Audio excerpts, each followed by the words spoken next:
world today is changing fast. Yet some things prevail stronger than change. Wisdom prevails. Wisdom guides.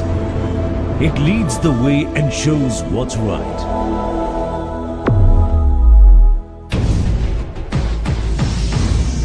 Blessed by the wisdom of the ancient philosopher Chanakya,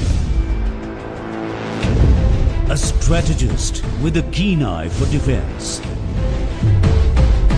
The Indian Army and Clause is back with its second edition of the Chanakya Defense Dialogue 2024.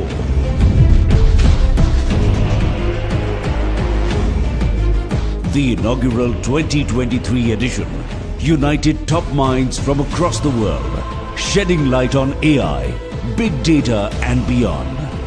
We set the tone for India's defense leadership with Atmanirbharta as the mantra. In the journey of nation building, we see a common dream where growth is fueled through comprehensive security. A secure nation, a secure region, a secure world where peace reigns.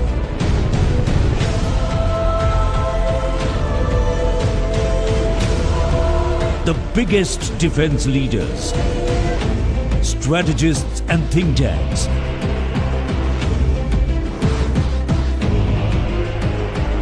assemble to strike a balance. Partnerships to technical know-how. Security, ecology, culture and more.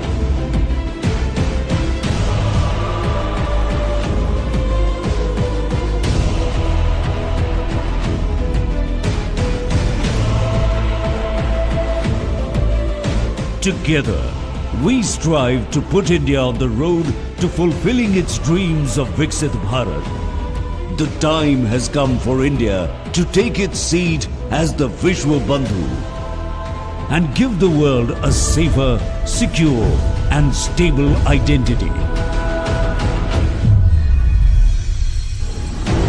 Chanakya Defense Dialogue 2024. Drivers in nation building. Fueling growth through comprehensive security. Because to chair the session, we have with us a journalist, an author, and a classical dancer who comes with over 16 years of experience. In fact, she's worked for major media companies like The Economic Times, Business Standard, The Sunday Guardian, and she's currently the executive director at NDTV. Ladies and gentlemen, up next, we have with us none other than Mr. ASANGA ABEYGOONASEKARA, Technical Advisor, International Monetary Fund. He's a Senior Advisor on Security and Geopolitics and a Senior Fellow at the Millennium Project in Washington, D.C.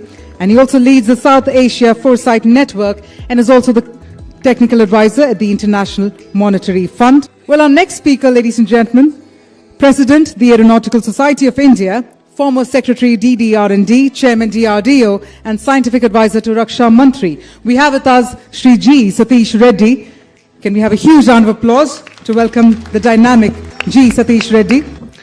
Our next speaker, in fact, our final speaker for the session, ladies and gentlemen, we have with us none other than Mr. SANJEEV SANYAL, member of the Economic Advisory Council for the Prime Minister of India.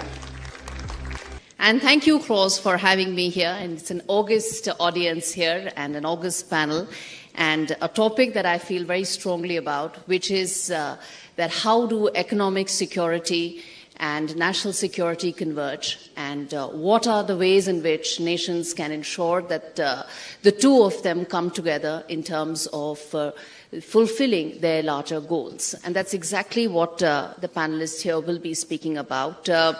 As I set the context, and then we talk about this in detail in the discussion that follows, which is around the fact that at a time when economic security strategies are determined in the context of what is happening in a very multipolar but a very volatile world around us. There are geopolitical headwinds that the world is seeing, and that plays into how nations determine their next economic security strategic decisions. And there are numerous examples that one can talk about. One that comes to mind immediately is the RCEP. 2 days back also, when I was speaking to Kishore Mehbubani, the first thing he said was, why didn't you sign the RCEP? And that is exactly the context of this conversation, that how economic decisions have to be made, keeping in mind national security goals, geopolitical objectives, and long-term aspirations of a country. And in that context, that is the reason why India didn't sign the RCEP, the China-led trade pact that experts believe, and in fact Dr. Sanyal also spoke about it that time, is how it could have a disastrous impact, particularly on sectors that are related to India's agriculture and the agroeconomy and the allied sectors. So RCEP is one example that comes to mind. And I think as a journalist, the best things that we do is we speak with examples, less of written stuff and more by examples, because that helps us in telling the stories that we tell on a daily basis. The second example that comes to mind is CPEC, or BRI, if one were to expand it. How it has shaped up for countries. You take Pakistan, you take Sri Lanka, and you get recipes for disasters that India has actually seen close hand. In 2022, I'll give a very quick example of what happened in Sri Lanka. I've been there a couple of times, I've written about it. In 2022, when Sri Lanka went through that upheaval, it actually asked China to restructure its loans. It didn't happen. Multiple requests for restructuring, not waiving off the loan, didn't happen. India extended the $4 billion line. And that, some of it is still unused, a little, I think under $1.5 billion is still unused. And the way India approached the relationship with Sri Lanka is another example of how it envisages its role in the region from an economic as well as a political point of view. What some of the BRI loans did, I did a very basic back-of-the-envelope comparison of why is it that it's called the debt trap. And I'm sure most of you know this more than me.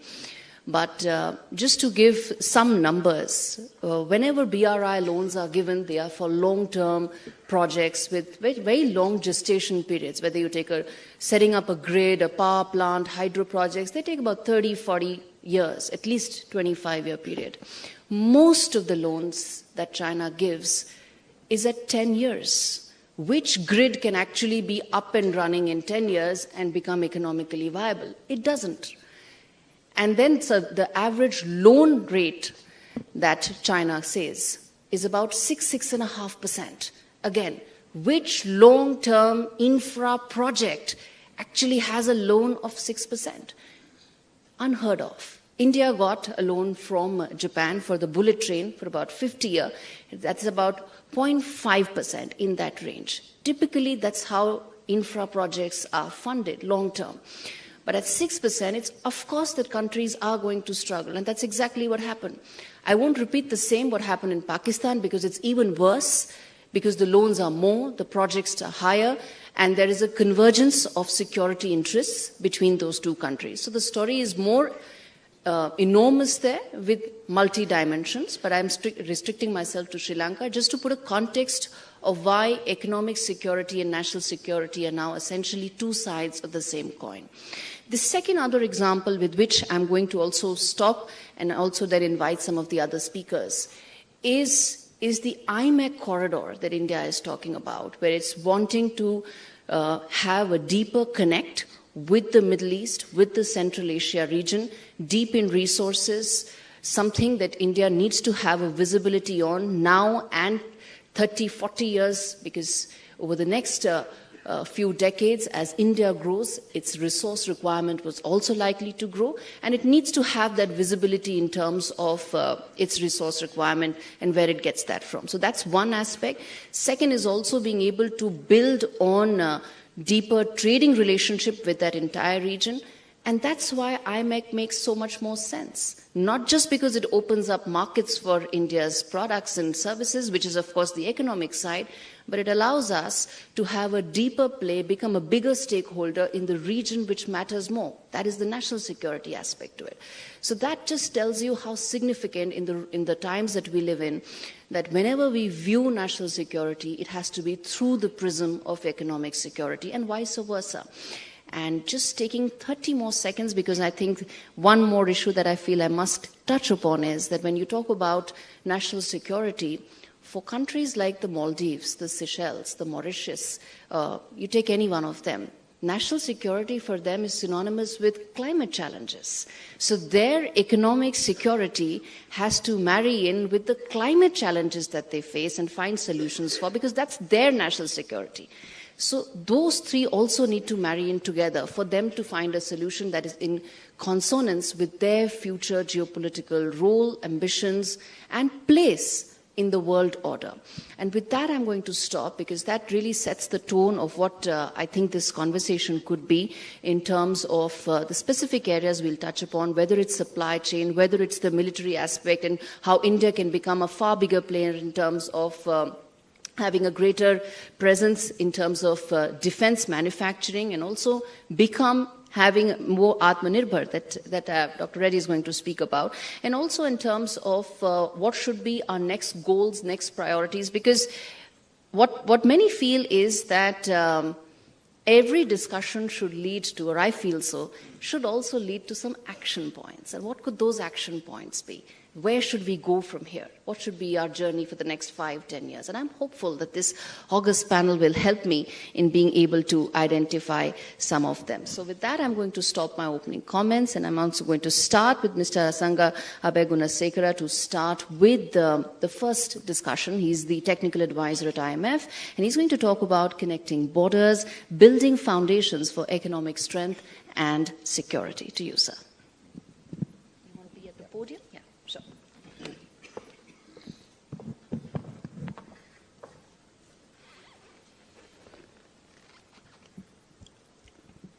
Good morning to everyone.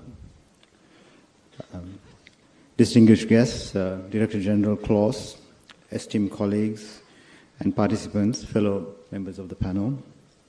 It is an honor to stand before you today at this important defense conference in India. I have some slides, so I will run this with my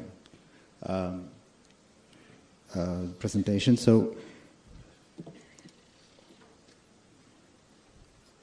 the geopolitical landscape of South Asia is a complex tapestry, as we discussed in the previous panel where Palki clearly highlighted. Threads of history, culture, and strategic interests today. I will make an attempt to examine the theme connecting borders, building foundations for economic strength and security through the lens of Chanakya. Now, the ancient Indian philosopher and the strategist basically discuss these areas. As India navigates the complexities of regional stability amidst political upheaval, economic disparities, and external influences, Chanakya's teachings provide valuable insights into fostering cooperation and resilience. India's neighborhood is a strength India has to stabilize the region and bring prosperity to individual lives in South Asia. Winning the neighborhood is a priority for India's foreign and defense policy. Rather than Indians saying India is great, the neighboring nations and the individual citizens should say India is great and admire India as a responsible nation.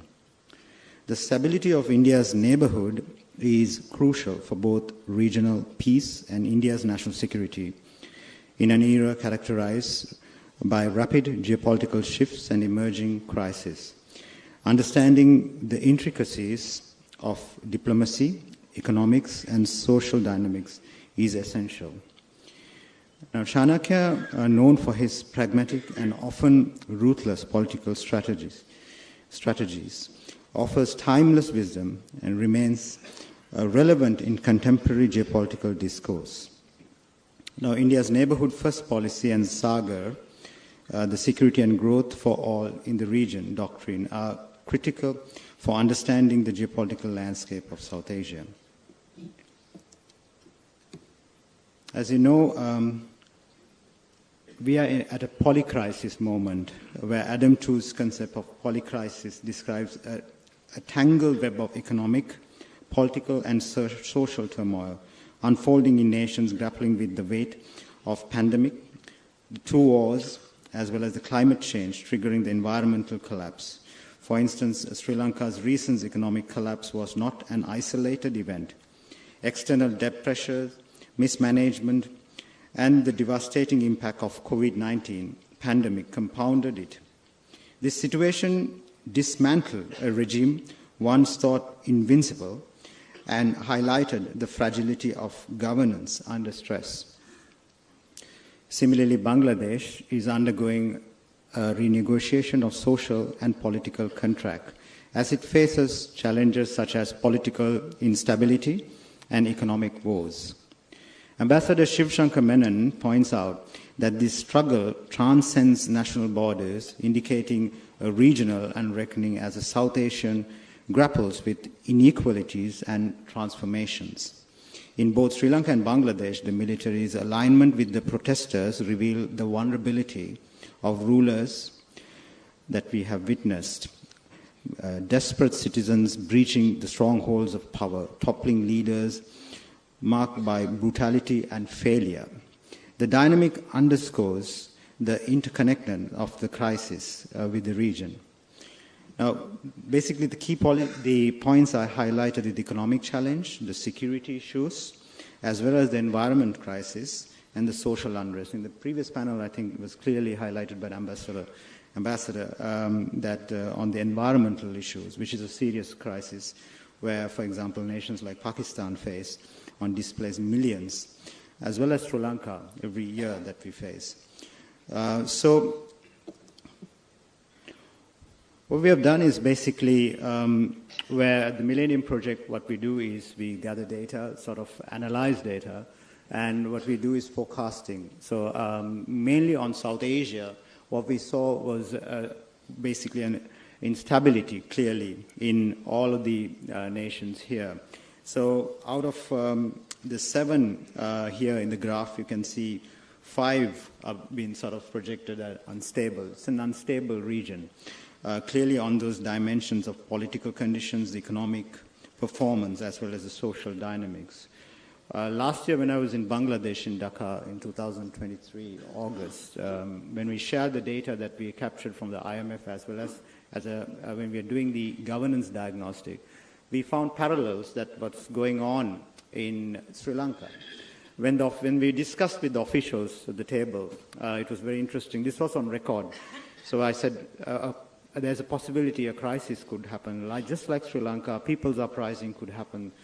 Then the officials dismissed it immediately, saying, no, it's impossible to have it this cannot happen in Dhaka. We are so good at the security, we are so good at this thing. It was all on record. So you can see the vulnerabilities of these nations and how vulnerable the South Asia is.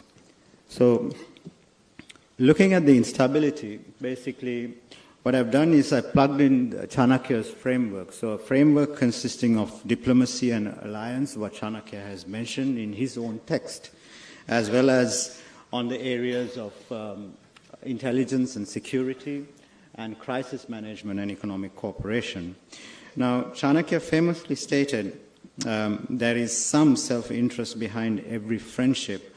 Now, this underscores the importance of forming alliances based on mutual interest and respect. Now, last week I was in China, basically speaking at the Belt and Road Forum, bringing a perspective from Sri Lanka. I understood clearly what the Chinese perspective was when I listened to Lisa as well as the others in the last panel, what they were sort of, discussing, the geopolitical tension. There's a point of view that we need to take from China, because China, like the ambassador mentioned, has done tremendous work on its supply chains, where I was fortunate to go to one of the factories, actually one of the hubs, where they improved from 2 trains to 7 trains, which is a remarkable sort of increase, which is trains that goes to Germany, basically from China to Central Asia to Europe. So there is an improvement in there, clearly, looking at the data. So the changing dynamics, basically, of political environment is an important element in this diplomacy and alliance for India, especially to understand the neighborhood. There is a significant volatility in the political dimension. If you read the entire governance diagnostic, it's about governance weaknesses and political issues. So there's a political issue more than the economic issue here. So, and it needs to be understood. For example, the present political party in power in Sri Lanka, the president who's coming from NPP, was seen in the past as an anti-Indian with the JVP insurrection in 1980s against the Indo-Lanka Accord, where thousands were killed. Now, it has evolved now to accommodate a more positive stance with India, where NPP identifies them as a reformist group rather than a Marxist group. So you see basically issues such as this. So how reformists are the reformists? That's where the question is from Sri Lanka. What we've done is we looked at several other countries, how this reformist project has worked. Has it worked well? And the Marxist tendencies. In Sri Lanka, what you see is a significant jump from, you can see the Marxist tendencies of a very high tendency back in the 1970s towards now. What the president, elected, soon there will be parliament elections in Sri Lanka. If they have more Marxist sort of a regime in Sri Lanka, how reformists are there? So they are saying that they are reformists. They are open for liberal values, for democratic norm, but when you look at China, China also a reformist country. There's a significant reform after Deng Xiaoping, which has brought in the prosperity to the country. So it's a kind of a experiment that is going on in India's neighborhood that you see. So when it comes to basically the crisis, the intelligence, as well as on security, Chanakya emphasized the significance of intelligence, stating the biggest guru mantra is never share your secrets with anybody. In the realm of geopolitics, knowledge is power. Now, India's investment in robust intelligence mechanisms is paramount, basically for understanding the socio-political dynamics of its neighbors. A prime example of successful intelligence collaboration is the minilateral done between Sri Lanka, Maldives, and India, sharing basically intelligence information, which enhances regional stability.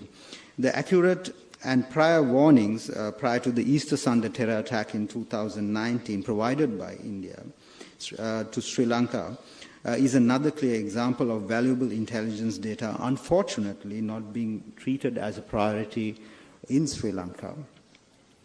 Now, when it comes to crisis management also, India plays a pivotal role, anticipating, basically Chanakya mentions that anticipating potential crisis is crucial in his text. That also he says, he questions basically asking, why am I doing, what am I, so it's kind of Chanakya's teachings basically teach us that you need to be prepared for crisis. So basically guides us in developing contingency plans. So India's role as a first responder during crisis, for example, in the COVID-19, the vaccine month, the Maitri project, as well as assisting Sri Lanka with 4 billion. India was the first country to assist Sri Lanka when the crisis hit, long before IMF.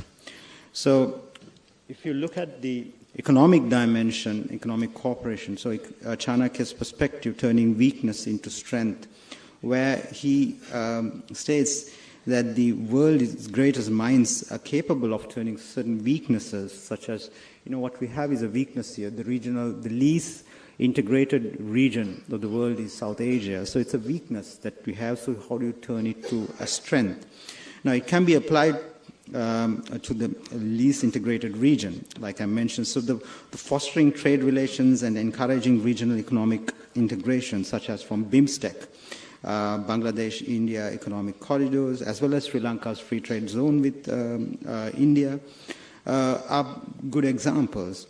The economic hubs launched by Sri Lanka and India, for example, on the power sector, the energy, as well as maritime and air, are significant, basically, areas that both countries have potential to grow.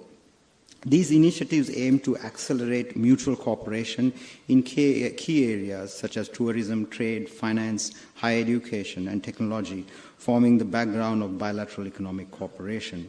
Now, given the clear potential for collaboration between India and Sri Lanka, these areas should be prioritized. Existing free trade agreements can be further strengthened. Now, with the new president, Andrakumara Dissanayake, who's called AKD, India's basically researcher, Konstantin Xavier, he mentions that India will be the most important partner for Sri Lanka to reset its economy, its bureaucracy, and its decision-making system for future economic partnership. So when you sort of apply this, the Chanakyan thinking into this present day, basically what I found was that India has done tremendously well in its diplomacy and alliance. Basically, Dr. Jaishankar has played a tremendous amount of sort of energy going to the country many times, assisting Sri Lanka as one of the first responders for the economic crisis. And also on the crisis manager, you can see in the last 5 years, there is the three pillars of diplomacy, the crisis management and economic cooperation. India has done really well. But what they have not done is on security and intelligence. It's quite low. Now, this could be an indication, basically, that the gap is due to projection of ultranationalist, maybe political groups in Sri Lanka on India's intervention on sovereignty, such as the project on Adani. Basically, what the president mentioned initially, saying that it needs to be cancelled. But now he has taken a better position, saying that it needs to be, renewed as well as reviewed. So, kind of the political dimensions in the country, where the ultranationalist movements also play, needs to be taken in. The China factor, which our moderator mentioned, basically is another area. As we assess the stability of India's neighborhood, we must also consider the growing influence of China through its Belt and Road Initiative. China has made significant inroads in infrastructure across South Asia, enhancing its economic and strategic presence. However, this has raised concerns about debt dependency and geopolitical leverage, particularly in countries like Sri Lanka and Pakistan. Many assess that China's approach to regional engagement can often create strong dependencies that could compromise the sovereignty and regional security. As India's neighborhood navigate these complexities, India must leverage its historical ties and diplomatic channels to counterbalance China's influence while fostering resilience in the neighborhood. Certain projects have had improvements, significant improvements in Sri Lanka. Certain projects, they have done huge mistakes. Belt and Road, you'd have to look at it, I think, in various perspectives. So one of my books, which was published last year, was completely about the Belt and Road. What happened in certain projects, like the airport project. The EIAs were not looked at properly. So China is ready to relook at certain mistakes they have done in the process. Now they call it bringing in a high-quality Belt and Road. What I saw is sort of the last 5 years going to China, as well as discussing with the Chinese scholars as well as officials, that there is an improvement going on, where they want to make it green, they want to make it better for countries. So finally, I want to bring in policy recommendation. This is my final slide. So a few, based on the analysis and the present environment, where India is at the advantage with China's economic slowdown and the geostrategic location, which affords India and its partners the opportunity to play a pivotal position in the sea lanes in the Indian Ocean, you could draw 3 policy recommendations. So strengthening regional alliances is a clear policy recommendation to foster more profound economic and political ties with South Asian neighbors to counterbalance external influences. India is trusted as the first responder. The 4 billion that was given to Sri Lanka is a clear example to stabilize the economy. Sustaining this and projecting at the grassroots level in society is important. It needs to be projected that it sustains sort of, you're given 4 billion, but it has to go into the grassroots level that this is what India did, and it is important that it's projected, not only at the political level. Promoting regional representation is a very important point that I want to mention. Where basically now I work in Washington, D.C. I covered that when it comes based on the region, there is less regional representation when basically think tanks prioritize candidates for higher positions from one country. In this case, India, basically the broader South Asian neighborhood is underrepresented in cities like Washington, D.C. Addressing the regional challenges requires inclusive leadership that reflects the representation of diversity of the entire region. So not just its large player, India, of course, geographically. This can be addressed only by the strategic community of India. So where you have equal sort of, representation coming in, as well as voices coming in from the regional countries. Address social unrest in the neighborhood. India providing economic assistance is one dimension, but India providing assistance on democracy is another dimension. That's very, very important for Sri Lanka, Bangladesh, many other countries. India was a bit reluctant on this sort of, providing assistance towards political stability, on democracy, but on the economic side because of the past. But there's no past anymore, so you need to sort of look at the future and sort of work on, providing assistance for stable governments. So in conclusion, basically, the complexity of South Asian polycrisis necessitates a multifaceted approach to regional stability. By embracing the wisdom of Chanakya and applying his principles, diplomacy, intelligence, crisis management, and economic cooperation, India can navigate the challenges posed by its neighborhood effectively. Thank you so much.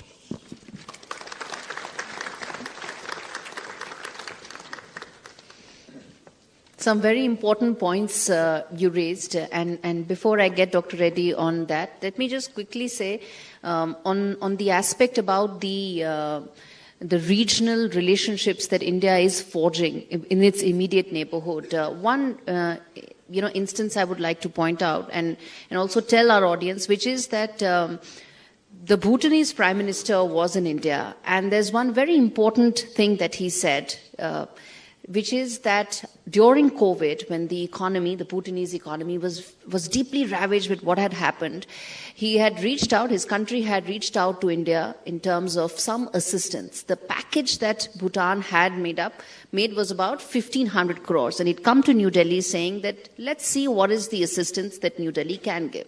His own assessment was that New Delhi would probably help us get some part of it. And when the conversation happened with the Prime Minister, and then New Delhi announced that India would give 1,500 crore, which was Bhutan's expectation, the entire amount of assistance that the Bhutanese economy needed was given by New Delhi. So this is important to sort of tell. Some of the points that you made were very valid, but also to just tell that how things are sort of moving ahead. We live in times where nothing is static. Some of this is important because we are trying to build greater bridges in that neighborhood, which is why, and also because Bhutan isn't mentioned as many times as it should, given India's strategic imperatives, which is why I thought, this is an important aspect that we can probably come back on later. Dr. Reddy, please,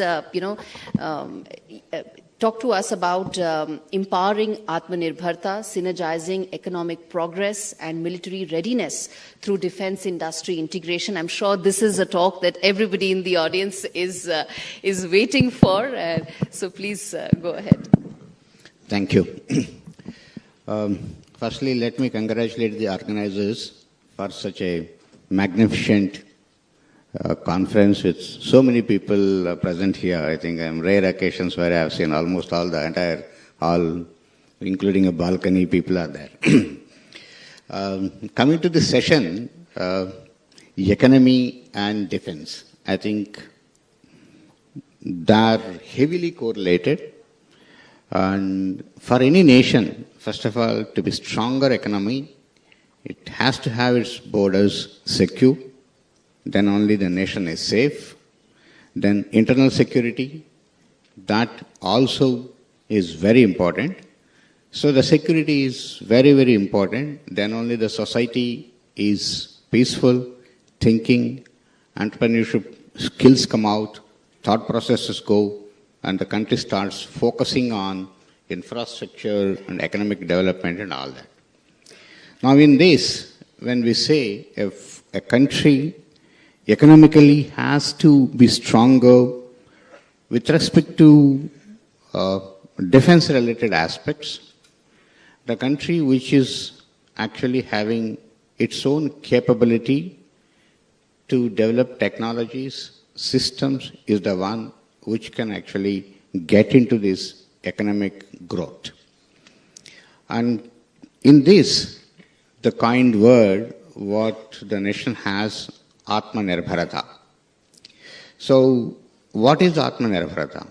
Atmanirbharata is you have the complete know-how, know-why, or the other way around, engineering sense, you have the design and development capability, and you are not dependent on outside for any critical or strategic things which can put you on hold.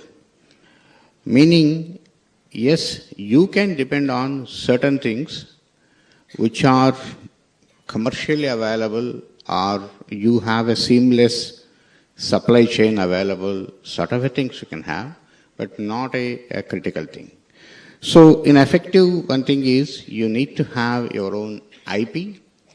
So you have the complete capability to change, modify, upgrade, and go for the next versions. Or if you need to change a particular part or a subsystem in that not available, you have the capability to adapt to something else and incorporate that, are the things which you need to have when you say Atmanirbharata or self-reliance. When we talk about this, that means the nation has to develop the capabilities in technologies, advanced technologies, and developing advanced systems so that you have a decisive edge over your adversaries. This comes in a nation as an overall science and technology development in the country, a capability in all the stakeholders, what the country has. That is, whether it is the academic institutes or the research organizations, whether it is defense or the other research organizations, and the capability in the industry to take on such systems, manufacturing, production capability and all that. This is what as an overall science and technology. So, need to develop the capability in science, whether it is basic sciences onwards to applied sciences and to translational research and systems coming out of it, and innovation at all levels. It's right from academic institutes to research organizations to the industry. So we should have a national mission, opinion, commitment in this direction that we need to have this capability in the basic sciences to applied sciences to translational research is what as a nation we need to have an opinion, a commitment, what is required. Having said this, then particularly coming to the defense aspect of it in the Atmanirbharata, we need to have a commitment from all the stakeholders that we need to develop these technologies, these systems in the country, and all the stakeholders who have a role to play have to play the role in that. As I said again, from academia to now armed forces who are also important stakeholders on that. So all as a nation together, including the political leadership, have to put in their commitment that we need to look at this. Then having said this, the most important thing again becomes is the investment required into this angle. Without getting into too much of a lot of funding into it, it is difficult to get a research in the fundamental research and coming out with the technologies leading the systems is what is very important. I think we need to spend a lot in the R&D right from academia. If you look at the nation today, how many academic institutes are working on defense-related projects? How many PhDs are getting generated in this country on the defense-related aspects? And so how many centers are there in which academic institute and what type of infrastructure is there to work on the technologies which are required for the defense is one thing what we look at it. And so if you look at various nations who have developed and who are continuously coming out with the state-of-the-art systems today, what is the type of R&D budget what they have for the defense is one thing what we need to look at is an important parameter. A third, having said this, again a manpower, generating the manpower to work on these technologies, on the systems development at all levels is an important thing. So the focused approach for the skill development in this, towards this direction is also an important factor what we need to look at when we say Atmanirbharta. And having said this, see, developing a system is not just the one what is required. Developing the system ahead of others or at the same time on the timeline what others develop is also very important. So time is very essence on when you say a system is getting developed and when you have, I have developed an Atmanirbharta is achieved in this particular aspect, the self-reliance is achieved in this aspect is very important. For that, the mechanisms what need to be brought in the country to facilitate faster developments, faster acquisitions is again an important aspect in this. Various processes, whether acquisition processes or tendering processes, the financial sanctions, approvals, what are required in this are equally important. If you have a technological base has been developed in the country and I need to develop a system based on the technological base what you have achieved, and then I go through so much of processes and this, that, from here, department to department or otherwise, so many things, and it delays by about 5 years, and then you say, finally I have a system here, and where others have got it about 3 years back, there's no point in having a system like that. So that is not what armed forces or anyone in the country looks for. So the processes and systems for this are very important. Particularly when we say R&D, the risk factor what is required in this need to be taken into consideration. All other things what happens in the civilian domain or commercial domain, it cannot be applied as yardsticks here and go through the processes of regular looking at L1 or things like that and all that. Puts you into a lot of trouble is another important aspect of what needs to be looked at. These are some of the important points what I thought I'll put it, but you can go on telling on many things. There is a report actually VIF has published on how to achieve Atmanirbharta, what are the important parameters, factors. There's a complete big document recently released. We can look into it and take. I mentioned about some of the salient points in this. Thank you.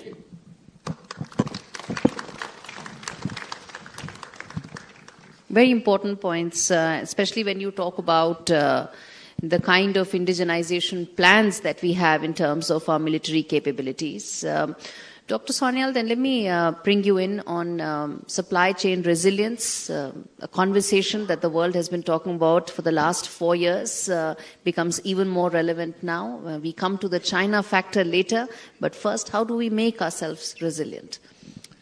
So thank you very much. And let me begin by thanking the organizers for inviting me here. I spend much of my time going back and forth from the airport, and I have always go past this building and I used to wonder what was in it, so finally I get to be here.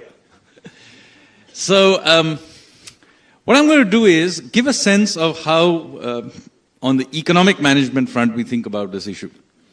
Now, obviously, when we think about supply chains, whether it's internal supply chains of transportation of goods or of information or energy, obviously, one of the major things that we think about is about the efficiency of this, whether it's supply chains in and out of the country or internally as well. But one of the things that really struck everybody during the COVID period was the issue of resilience.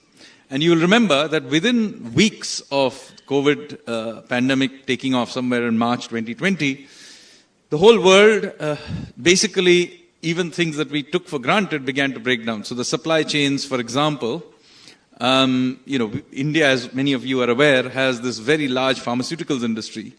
And all of a sudden, everybody realized, oh my God, there are critical ingredients, APIs, which are made in one factory somewhere in China. And you could have all the other pieces of it, but then you can't manufacture this particular drug because now that factory has suddenly shut down, or the ships can't come. We had a similar thing in 2021 when a series of shocks, particularly in Germany, but also in East Asia, meant the chips were not available. So, you can make, India has a huge automobiles industry, you can make the whole car, but then critical chips are not available, then, the rest of the car is useless. So it's not very surprising that resilience has become a major topic. Whereas earlier, supply chain discussions used to be almost entirely about efficiency. So this shift in perspective is an important one because that is something that is now entering into our thinking process in a much bigger way than used to be the case. The second thing about resilience that is beginning now to change, at least in our economic thinking, is when you think of resilience, there can be a passive way of thinking about it, and there can be an active way of thinking about it. I'm going to illustrate this with thinking about, for example, our maritime lanes.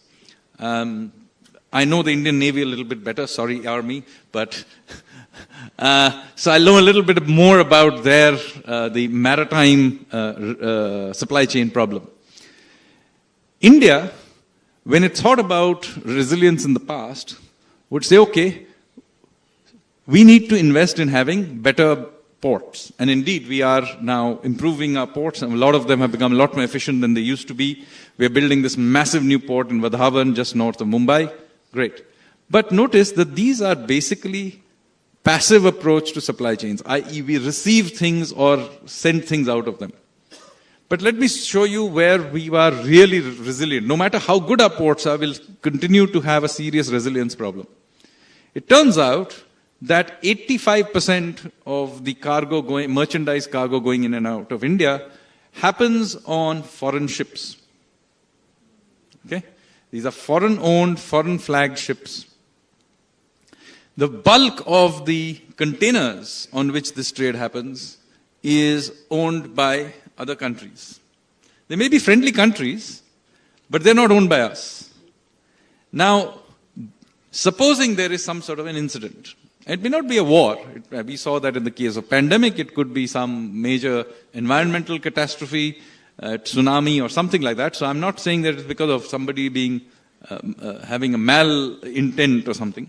Maybe a perfectly reasonable thing for the other party. We suddenly find ourselves, we have the ports, there are people willing to buy our goods, willing to sell us goods, but we don't have ships. So here is an example where you actually have to actively invest into a piece of infrastructure, in this case, which requires us to think about infrastructure and resilience in a totally different way. So let me show you a simple problem and how these things get incorporated, the difference in lens gets incorporated into actual policy. You see, infrastructure is explicitly excluded in the list of infrastructure in our financing systems, in our banks and so on, explicitly excludes ships. Okay? So what happens is, anybody who knows the shipping industry knows that shipping, actually running a ship is a rather simple activity. It's mostly about financing. Can you get a long loan? Because ships last for 30 years. Can you get it at a decent interest rate? And can you insure it? If you can do all of these things, actually running a merchant ship is not that complicated a thing. So most of what this is about is actually the financing. And India has excluded itself from ownership, flagging, etc. because of various bureaucratic requirements. But one of them is a simple one, which is that we do not include ships as part of our infrastructure. This comes from a landlocked view in Delhi, I'm sorry. That something that moves around on water can't possibly be infrastructure. It has to somehow be nailed down to the ground. I'm sorry. Infrastructure, particularly of large tankers, containers, is an obvious thing. I mean, how can you not say a large container is not a piece of infrastructure? And yet, we do not actually allow long-term financing by our banks, etc., of our ships. Now, it's something I'm fighting to get that changed, but I'm just telling you how the lens by which the economic managers of the system think about something can get slowly incorporated into our policies, which then end up having unintended consequences somewhere down the line. The same thing happens with shipbuilding. Now, it turns out that India is actually a country that has good shipbuilding capabilities. This is one of the few countries that can build an aircraft carrier, nuclear submarines. It's okay. So we know how to build ships. Indeed, we have been building ships for longer than pretty much anybody else. We have the longest shipbuilding, one of the longest shipbuilding traditions in the world, going back to the Bronze Age, 5,000-6,000 years. And yet, India produces less than 1% of the world's ships. Yeah? China produces 52%. And if you include China, Korea, and Japan, they produce 92% of the world's ships. Why can't we build ships? We have the technology. We are building aircraft carriers, for God's sake. It needs steel. We are the world's second largest steel producer. Ships, by the way, building of ships need young people, young men, in fact, specifically. We are not a country with a demographic problem. We have a long coastline. We are not Mongolia, so it's not a problem with this. Right? So we have all the ingredients we need. We have the technology, we have all the engineering we need, we build this, we have the steel, we have the young people who will climb up and down and weld this thing together. And we need those ships. We are shortly going to be the world's third largest economy. All of these are true, and yet we build less than 1% of the world's ships. Because we just did not think of this problem in this way. Right? So now we are planning to begin to change many of the things, whether it's the rules for ownership, rules for flagging, and of course, very importantly, do a very simple thing, which is classify ships as infrastructure. Shipyards are infrastructure, ports are infrastructure, but ships are not infrastructure. This is crazy. So I'm just giving you a way in which changing of economic thinking takes you away from these sort of cobwebs in our own head. And this change in our approach from a passive resilience approach for supply chains to an active one then feeds through to many other things as well. Take, for example, I talked a little earlier about the problem of chips. Right? We have got all these engineering industries. India, in fact, by the way, is one of the biggest designers of chips in the world. Many of the chips that American companies create actually designed in their offices in India. Their GCCs in India design those chips. And yet, till now, India was not a serious player in the chip making industry. Right? We began to change that. So we have all these PLI schemes, the production linked incentive schemes, and we will provide a certain level of protection and support to creating some capacities onshore. Now, again, the cobwebs in our head, classical Washington consensus type of economics, will not see this as a kosher thing. For a long time, active industrial policy was seen as something bad. But now that thing is changing. And certainly from a resilience perspective, certain kinds of inputs and ingredients which are now critical for the functioning of a large economy need to be produced in India. I'm not saying every supply chain in the world provide huge protection for everything on earth. Very quickly that becomes license permit Raj. I have no intentions of driving around an ambassador ever again. But we need, for certain critical ingredients, have the capacity to produce it in India if things go wrong. Now, I understand a smaller country couldn't do this, right? Singapore simply is too small to be able to create critical capacities in everything. But we are large enough. And we should use that to be able to create it for ourselves and, of course, for our neighborhood as well. I mean, we did that with vaccines. So, point I'm making is that we need to take not a purely efficiency perspective, not a purely passive perspective towards thinking through our supply chains and supply lines. And since we are now beginning to enter into a world where supply chains are not only about things that we are carrying around, but also about knowledge, information, even narratives, we need to be willing to invest in those supply chains as well. So, for example, we currently have a somewhat hot discussion with a certain cold country in North America. Now, this cold country has been hosting Indian, or rather terrorists. So they should be called Canadian terrorists because they're Canadian citizens. Many of them, as we have found out from recent information, had state support. Let's be honest about this. And yet the narrative about this conversation has always been that it is actually India that is the aggressor. Whereas in fact, these Canadian citizens were carrying out terrorist activities against India, based there. Interestingly, till 9/11, the largest terrorist operation and casualties in North America was carried out by these same people. So it is not like they are harmless people who are just going around, saying things. They have done things in Canada itself with the Kanishka bombing. Yeah? So they are people who have done things in the past. They are threatening to do more. And they are wanted in India. And yet they had open state support. But more importantly, the narrative is that somehow it was India that was the aggressor on this matter. Now this requires a certain level of supply chains of information to the rest of the world that we need to supply. Right? The conversation in Canada has to take into account our view on this matter as well.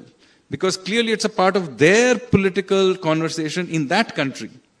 And we need to be able to supply our point of view into that mix. Because it affects us.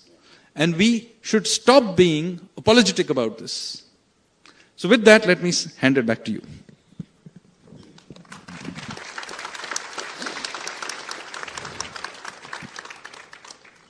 A lot of talk, a lot of points you touched on, a lot of areas to focus on.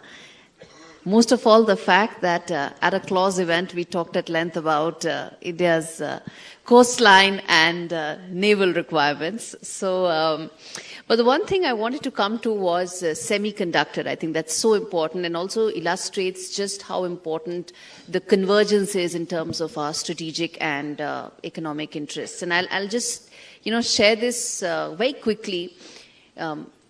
When I started working in 2005 in Business Standard, I joined in May, and the first day of my job, which is 21st of May, there was an announcement by Dayanidhi Maran, who was the IT and Telecom Minister that time in the UPA government, that Intel is setting up a fab unit. This was pre-Google era. I didn't even know what was a fab and a chip was. Fresh out of economics, I had to figure out what was chip. And it has taken India 19 years for us to be able to actually say that, yes, there will be a chip that will come out of India. There will be a fab plant. And, we can have a conversation about 28 mm and 2 mm and so on and so forth, but we are getting on that journey. How important, let me start with the semiconductor aspect, and that's a question I think that has also military aspects to it as well, because it's not just a civilian use. How important is the fact that India aspires to be self-reliant, capable, to be able to address most of its chip requirements? How important that is, and how soon do you think that could transform the Indian economy? So first of all, let me say that I don't think we'll be self-reliant in the sense of the old idea of import substitution. The fact of the matter is, we will trade with the rest of the world. Many of these chips will be exported, and in return we'll be importing chips as well. Let's be clear, even in the case you mentioned RCEP, yeah? Since I was part of the thinking process that led to us staying out of RCEP, let me say it is not a autarkic view of the world why we kept out of RCEP. We have continued to trade with China, and in fact China is our biggest trading partner. Yeah? So it is not the case that I'm taking this view that we are kind of creating some sort of ring fence around us. But it is the case that we need some amount of capacity. And the COVID period really brought this into sharp focus. You can change the kind of chips you make a little bit here and there, but if you have no capacity of making it, then you're really stuck. And ironically, India actually has very good capabilities in chip design. Okay? We are right at the cutting edge of this. And yet, we don't know how to actually make the chip. Right? Now, it is the case that if we have some capabilities and certain circumstances are right, let's say there's another pandemic and another such a situation like this, we should be able to at least keep functioning or repurpose things, or if in some future date we need to build something for even a military reason, we at least have been doing it for a while. Haath pair to chalta hai. So this is why it is important that we create some reasonable amount of capacities. This is not an attempt to sort of block ourselves to the world. It is not an attempt to say that every chip that is used in India will be now come from these ones in India. No. We will keep trading with the world, including with countries with whom we have occasionally had geopolitical frictions. Dr. Reddy, India has also signed agreements with the US, particularly for military usage as far as and defense requirements of related to chip requirements of India. Comment on this as to how important some of these aspirations and policy objectives related to semiconductors are from a military aspect and our military needs and our defense requirements. Coming to the specific requirements of defense, when we look at these imports, let me little talk about the devices, chips and all that.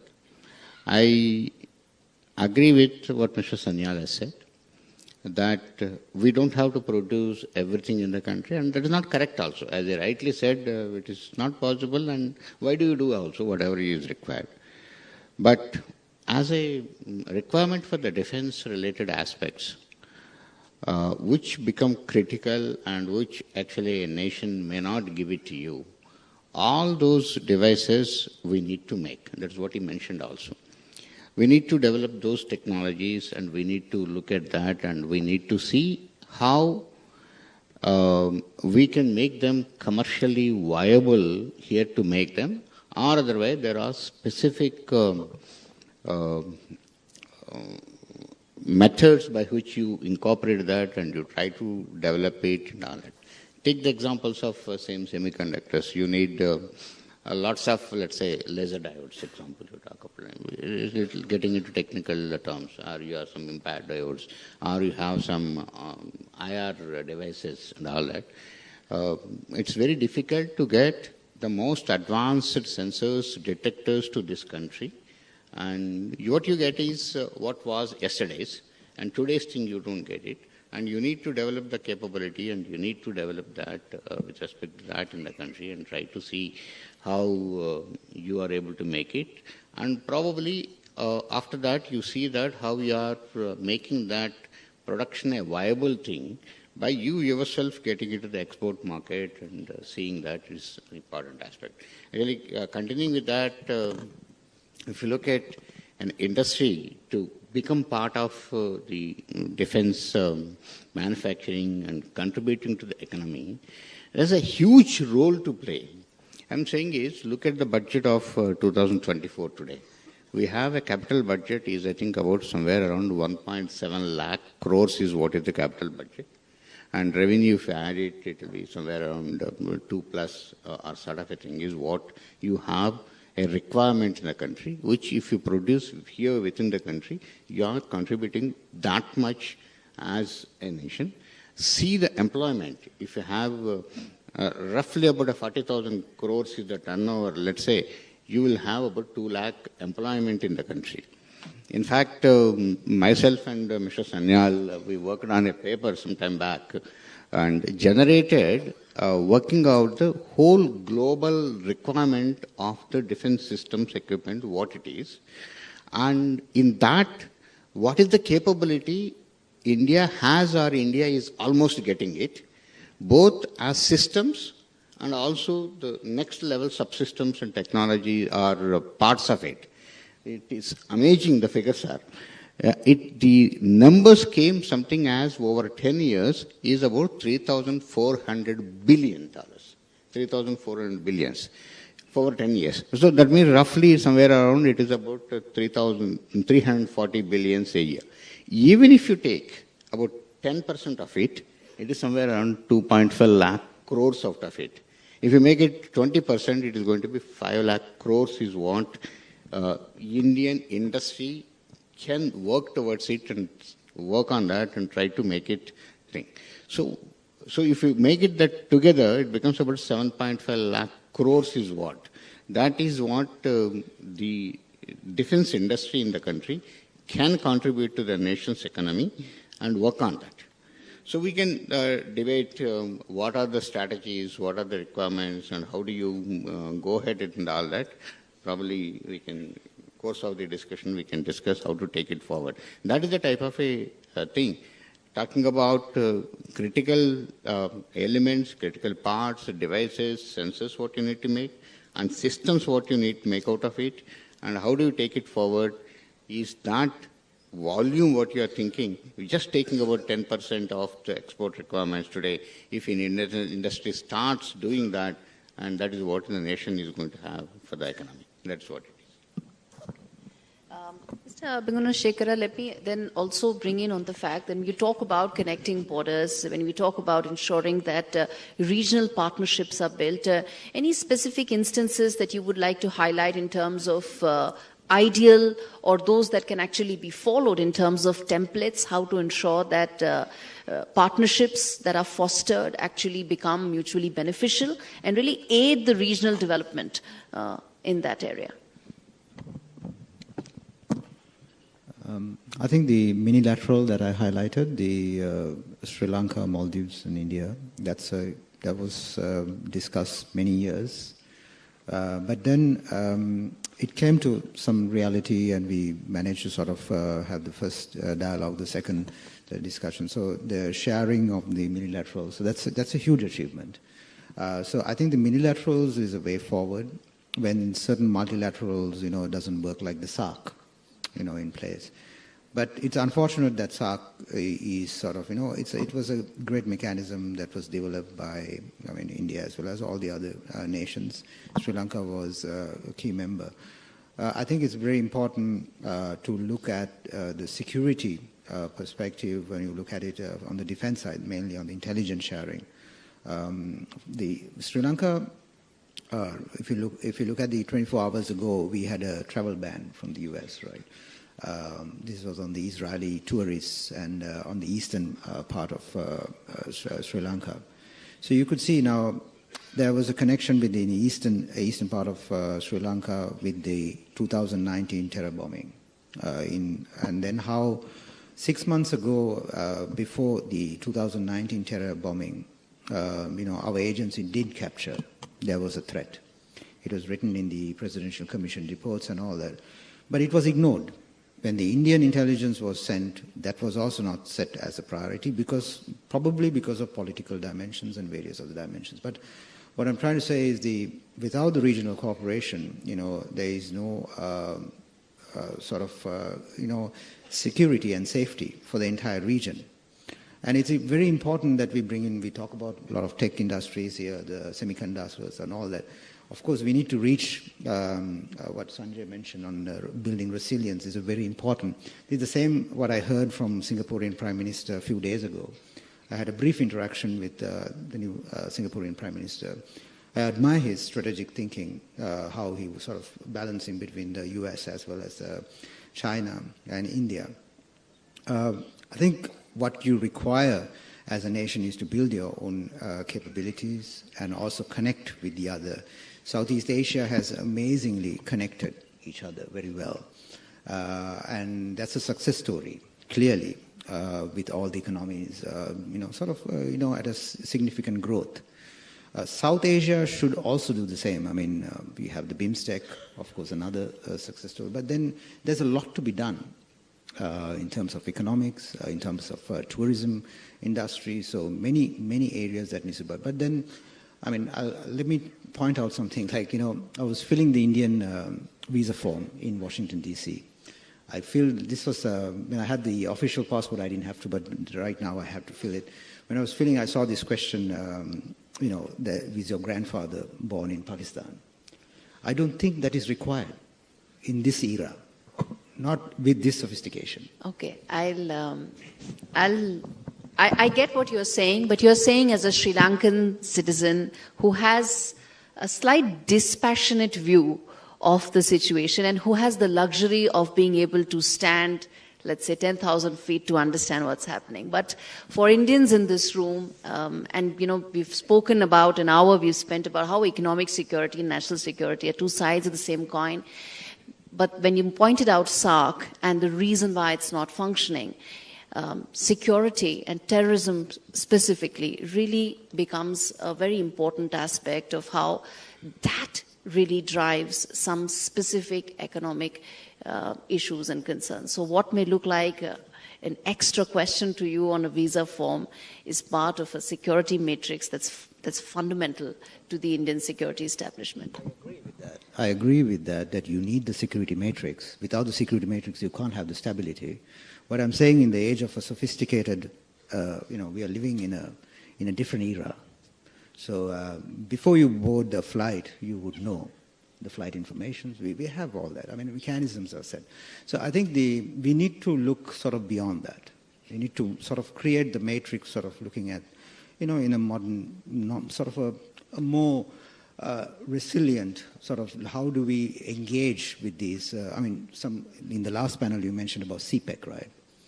So how do we sort of navigate these? CPEC is happening. You want it or not, it's going on. Certain projects that's happening in Bangladesh, in Nepal. I was in Nepal, a few months ago. The Belt and Road is going on. So, but then how do we integrate? How do we get India's periphery to talk about India?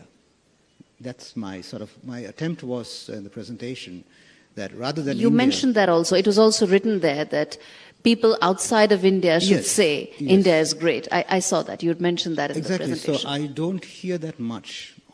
So that needs to come out. And for that to come out, we need to build trust. We need to build... India is doing it. That's why I mentioned that the 3 dimensions, they're doing tremendously well.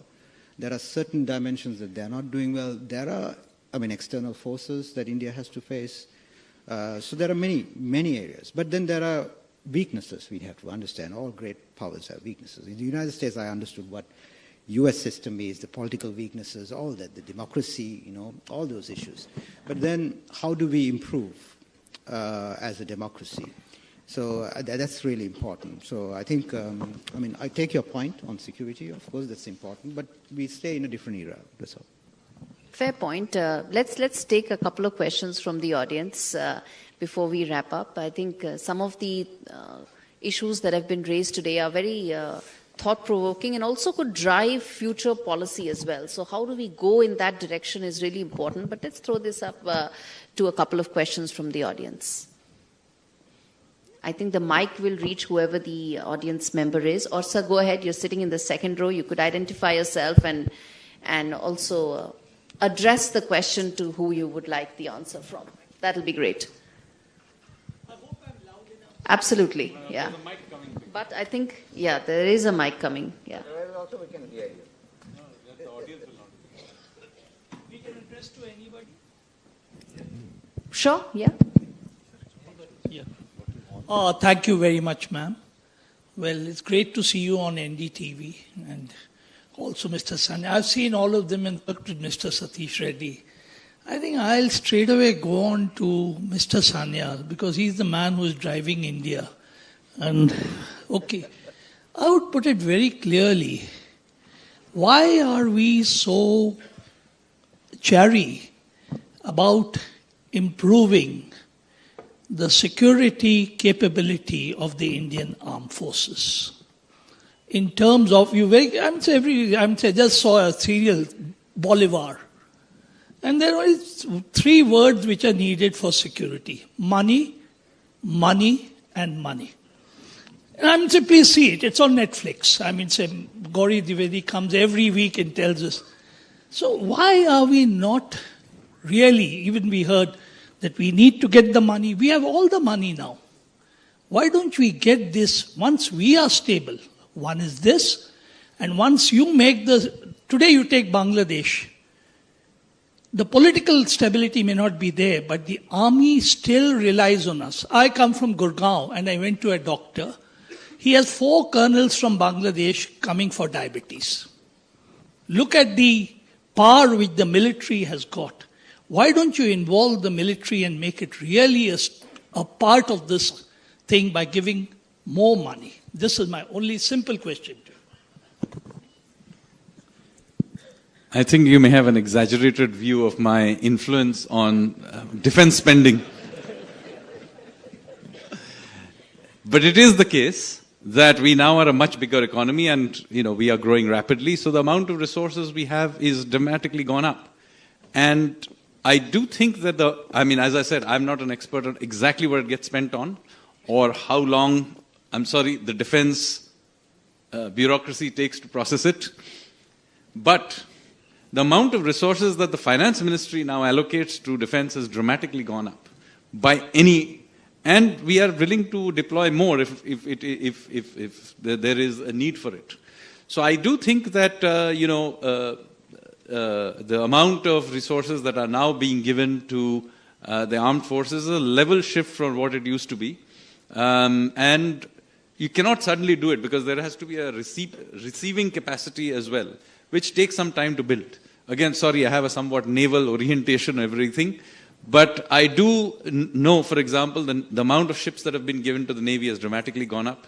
Look at the number of nuclear subs that have now that are already been commissioned or are in the process shortly being put out.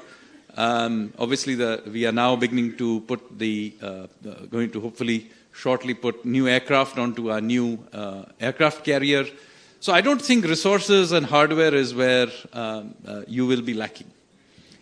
There are new areas that we need to do. And by the way, I think the newest and most cutting-edge areas of defense are actually areas where they are dual-use civilian kind of areas, like, for example, drones. Much of drones is always going to be civilian use. But that technology has many, many other uses in the military.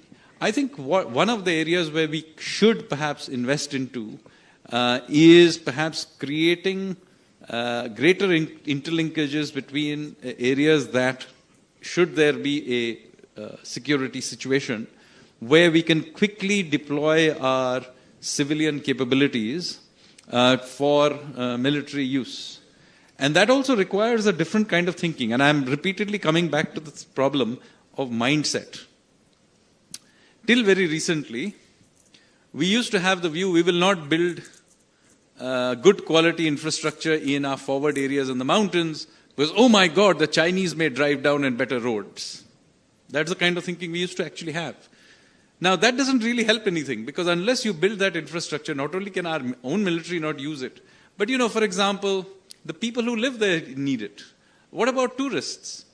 If you expect people to, if you expect a population to accept body bags, they must actually have some emotional attachment to those areas, which means they should have gone there on their honeymoon or something. Right? So this mindset change that we have had in terms of, and this is also a form of supply chain, and finally we are building out these infrastructure.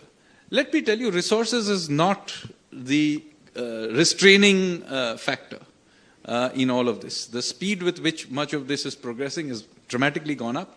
But yes, I do think that the internal processes of the military establishment and be able to absorb these resources, that may be something you need to look at. I personally have been working, not on the military side, which I don't have any influence on, but I do have on the civilian economic engine of the system. And let me tell you, in the last 8 years, I have literally personally carried out hundreds of small reforms.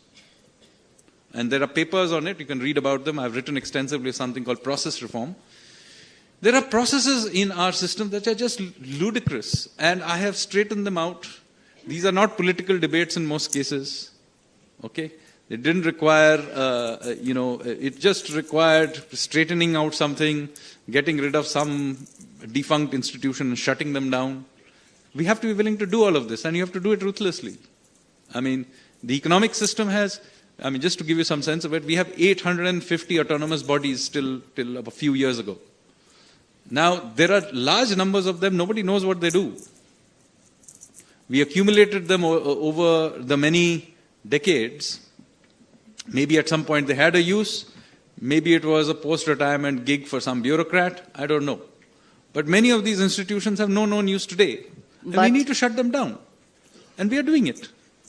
But Dr. Sanyal, bureaucracy apart, the fact that the percentage of our GDP goes into defense, do you think it is in line with the security challenges that India faces? One can talk about the economy is growing dramatically fast. So even if it's the same percentage, it is growing dramatically fast. So the resources, and if you need it, will be provided.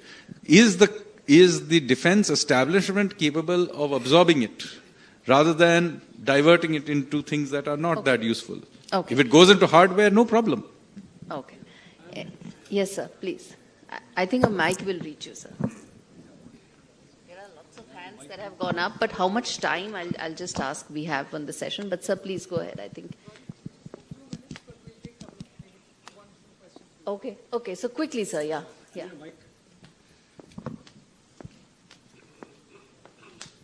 Good afternoon, ma'am, and good afternoon to everyone present here and to the panelists. My question is to Dr. Reddy, sir.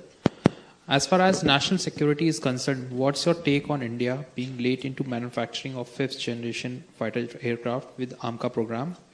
Will it be suitable as drones play a major role with surveillance and attack capabilities? Since our Tapad drone is facing critical production issues, are we looking beyond AMCA, and how can we reduce our dependency on imports? Okay. With this, I also refer to the experience with Project Marut, which would have been a game changer had it been commissioned in a better manner and timely. Okay.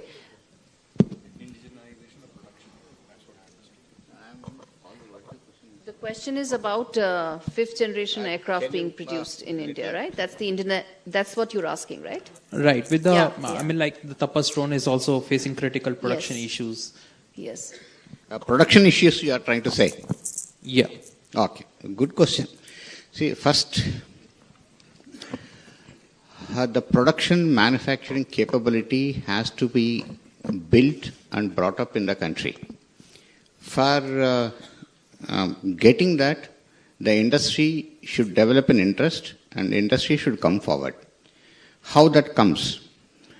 Industry always looks for orders or guaranteed orders, or one more thing is sustained orders. Then industry will be able to invest into the manufacturing capability and come forward. What I am saying is these two are very important.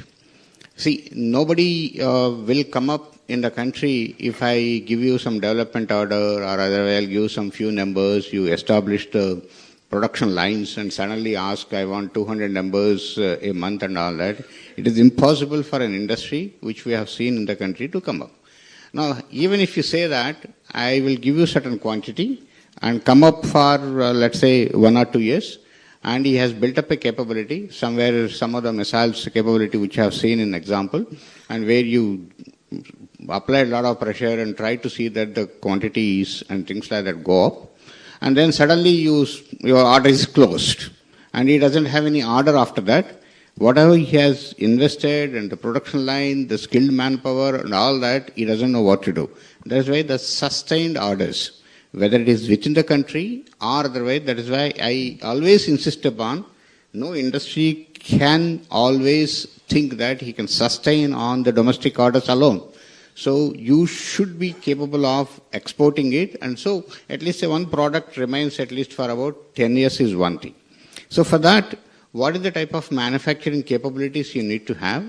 And those manufacturing capabilities will make you sure that you are at a price competitive in the global market.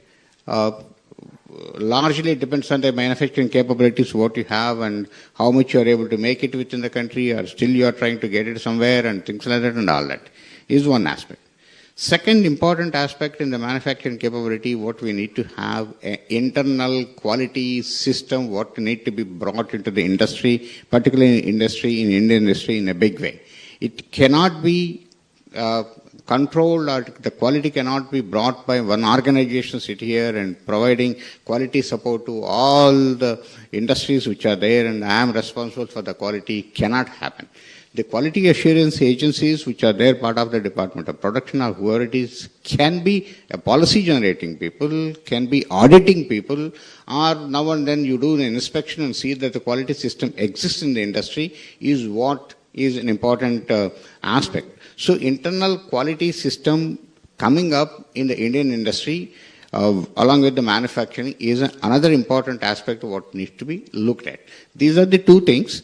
As I said, first important is when you are taking up a product and developing, along with that, assured orders is the first fundamental element for the industry to get into manufacturing the production, and particularly in the today's scenario, down the line when India picks up lots of exports and they themselves are able to export and you don't have to supply to our armed forces and all that, is a different game probably after 10 years or so. But today, this is the scenario where the industry to be brought up in the country.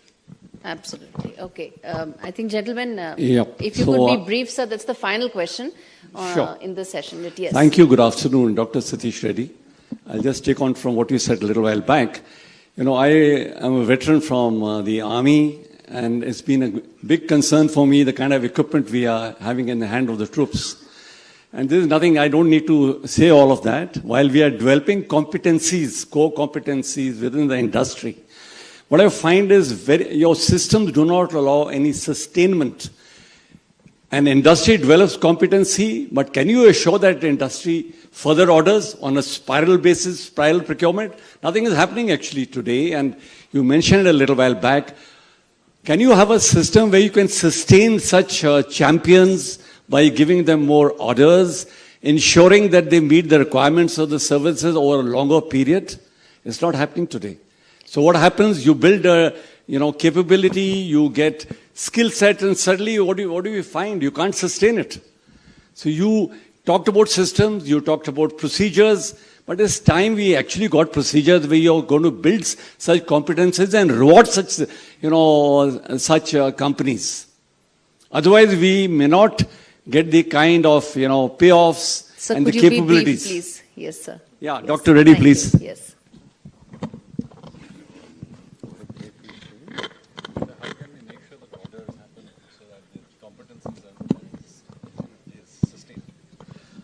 That's what I was just now mentioning here.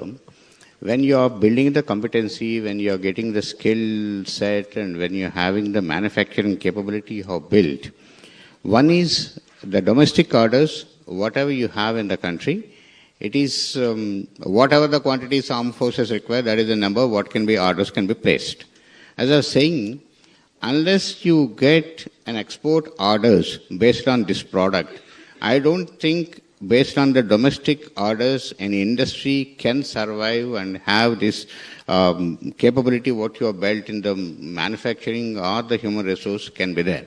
Today, if you look at it, many of the products which have come up really today, some of the products which have been developed for me, the industry is able to get orders from outside and so will be able to sustain. Let's say you take a gun, or example, whatever the numbers you have, 300 or 400 numbers, what you develop here, unless you get orders from outside and the capability to produce them and give it which you have built, then the product can survive for about at least 10 years. Beyond that, any product surviving is very difficult beyond 10 years. Up to about 10 years, a product can.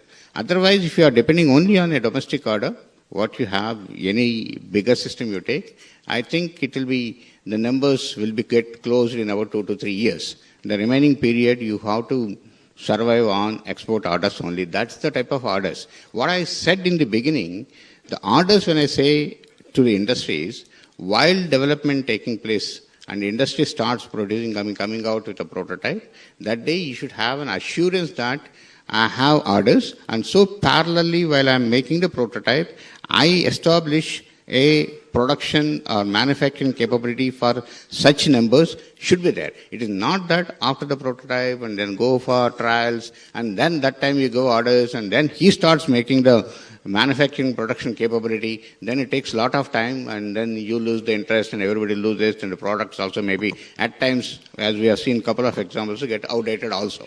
So that is what I'm trying to say. All right, I'm afraid we have to leave it there. Lots of raised hands. Sir, can we take this offline? It seems that I'm the one who's holding the panel and the audience from lunch right now. I don't want to be that person. So thank you so much, all of you. Thank you for the panel. A lot of interesting and important insights came. I'm not going to detail all of them and put them in brief, but all I can say is that there is now a greater alignment in India and around the world that there's nothing called economic policy, it's geo-economic policy now. That's essentially what all issues, all decisions are really aligned towards, and that's a journey that we continue to make, and I'm hopeful that when we meet next year, we will be talking about all the progress that India has made, the policymakers have made in addressing some of these challenges that were raised today. Thank you so much, and thank you so much to the audience as well.